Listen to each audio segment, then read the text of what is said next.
ಒಂದು second close up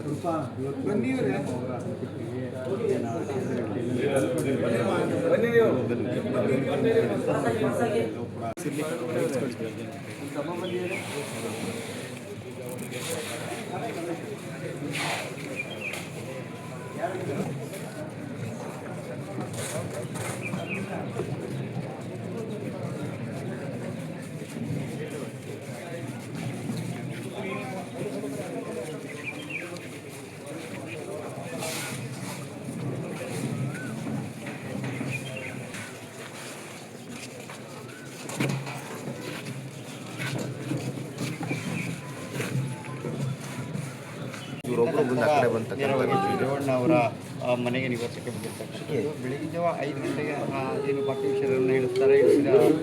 ನಂತರ ರೇವಣ್ಣ ಅವರ ನಿವಾಸದ ಒಳಗಡೆಗೆ ಸುಮಾರು 1 ಗಂಟೆಗಳ ಕಾಲ ಒಳಗಡೆ ಇತ್ತು. ಒಳಗಡೆ ಕುಟುಂಬದ ಪೂಜೆಯನ್ನು ಮತ್ತು ಎಲ್ಲವನ್ನು ಕೂಡ ಅಂದರೆ ವಿಧಿವಿಧಾನಗಳ ಕುಟುಂಬಸ್ಥರಿಂದ ಎಲ್ಲವನ್ನು ಕೂಡ ಮಾಡಿ ಆ ನಂತರ VVIPಗಳು